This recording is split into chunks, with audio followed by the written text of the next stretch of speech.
नमस्कार, जय हिंद, जय बिहार। मैं हूं आप सबका दोस्त एडवोकेट एस के पंकज।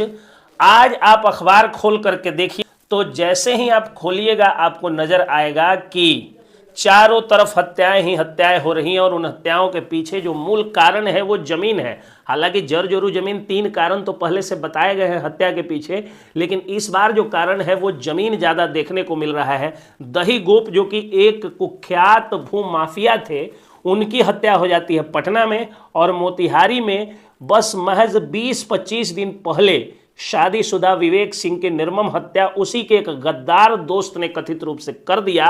पुलिस जांच और तफ्तीश में अब तक जो सामने आ रहा है वो यही है कि लाखों करोड़ों रुपए का पैसा और जमीन या कारोबार गबन करने के लिए विवेक सिंह की हत्या उसी के एक गद्दार दोस्त, जिसको उस दोस्त ने रोटी खिलाया, वही गद्दार ने उसकी हत्या कर दी। और वो भी हत्या की तो महज विवाह के 20-25 दिनों बाद।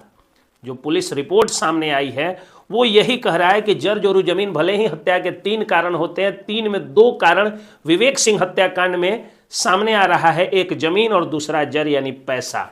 एक रिपोर्ट सामने आई है जो आज के अखबार में है, जो म्यांमार के लिए वरीय पत्रकार विनोद कुमार सिंह और बॉर्डर न्यूज मिरर के लिए इंग्लिश और हिंदी दोनों में वरीय पत्रकार सागर सूरज और वरीय पत्रकार आनंद प्रकाश जी के द्वारा लिखित एक पहले खबर मैं सुनाता हूं और उसके साथ ही मैं कुछ बातें आप लोगों से करना चाहता हूं, क्योंकि ये हत्याओं का दौर जो चल चुका है फिर से, जिस तरह से बिहार में अलग अलग पत्नियों की मांगे सुनी हो रही हैं, कितनी माओं की गोद सुनी हो रही है और कितने बच्चों के ऊपर से पिता का साया उठ जा रहा है, इसके पीछे 3 कारण है जर जोरू जमीन। लेकिन इस जर जोरू जमीन के लिए कौन ज़्यादा लोगों को टॉर्चर कर रहा है, कौन ज़्यादा लोगों को सता रहा है और इस तरह का खराब समाज बनाने में किसकी भूमिका है, पहले रिपोर्ट पढ़ लेते हैं जो अखबार में छपी हुई है, उसके बाद हम इस पर चर्चा करेंगे। अभी जो वीडियो में आप देख रहे हैं, जो तस्वीरें अपने स्क्रीन पर, मोबाइल स्क्रीन पर देख रहे हैं, वो तस्वीरें बुधवार को नरसिंह बाबा मठ पर 3:30 बजे करीब की है, जहां पर हजारों की संख्या में लोग इकट्ठा हुए थे। उसी से संबंधित ये खबर मैं आप लोगों को सुनाने जा रहा हूं। रघुनाथपुर के विवेक सिंह हत्याकांड में पुलिस ने गिरफ्तार किए गए विवेक का हत्यारा पार्टनर झूना सिंह उर्फ मोहित से सेंट्रल जेल में ही गहन पूछताछ की है। पुलिस के समक्ष ने बताया कि वह कर्ज की वजह से विवेक की हत्या किया है। वहीं इस पूरे खेल में कई जमीन माफिया व सफेदपोश के भी नाम का खुलासा हुआ है, जिसके विरुद्ध पुलिस साक्ष्य जुटाने में जुटी है। एसपी स्वर्ण प्रभात ने बताया कि व्हाइट कॉलर लोगों के नाम भी सामने आए हैं, पर पुलिस बहरहाल उनके ऊपर हाथ डालने से पहले सारे सबूत इकट्ठा करने में जुटी है। दरअसल 19 दिसंबर को रघुनाथपुर में प्रॉपर्टी डीलर विवेक सिंह की हत्या के पीछे विवेक सिंह के मोटी रकम को हड़पने की मंशा सामने आई थी। जाहिर है झुन्ना विवेक की हत्या कर उसका बड़ा अमाउंट गबन करने का प्लान बनाया होगा। पुलिस के समक्ष खुलासे में झुन्ना ने इस कांड में आर्म्स सप्लायर सहित सफेदपोश के संबंध में बताया है।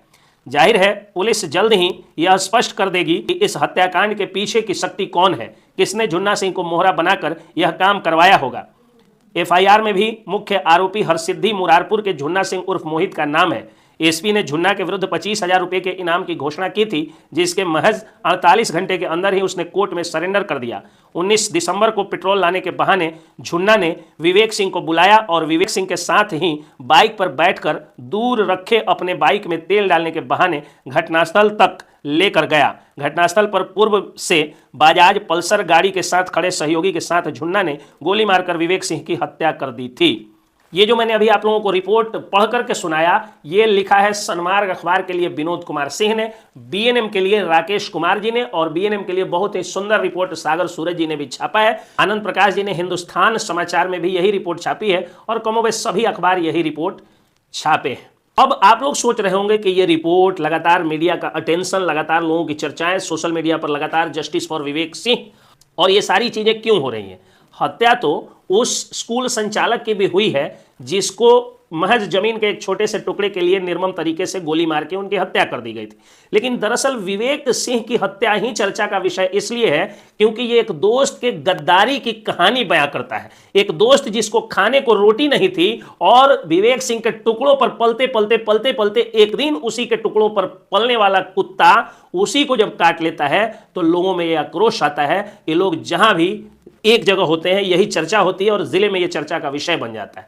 लोगों को पूर्ण विश्वास है कि जिले के जाबाज और ईमानदार एसपी साहब इस खेल में छुपे हुए हर तरह के माफिया, चाहे वो कोई माफिया हो, चाहे भू माफिया हो, शराब माफिया हो, बालू माफिया हो, लैंड माफिया हो, सैंड माफिया हो, शिक्षा माफिया हो, कोई भी माफिया हो, जो भी छुपा हुआ है उन सबके नाम पुलिस उजागर करेगी। अभी फिलहाल बिहार के डीजीपी महोदय ने एक घोषणा की है कि हर थाने के 2 बड़े अपराधियों की संपत्ति को जब्त किया जाएगा, संपत्ति को जो है वो सरकार जब्त करेगी।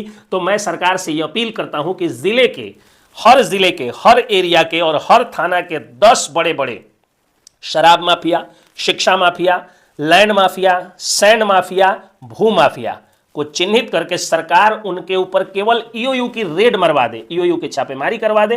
फिर देखिए क्राइम कैसे कम हो जाएगा। फिर ना तो गैंगवार में दही गोप की हत्या होगी, ना किसी स्कूल संचालक को गोली मारा जाएगा, नहीं विवेक सिंह जैसे किसी युवक को गोली मार के उसके पत्नी की, उसके नवविवाहिता पत्नी की मांग सुनी की जाएगी, नहीं किसी माँ की कोख सुनी होगी, और नहीं किसी बच्चे के ऊपर से पिता का साया उठेगा।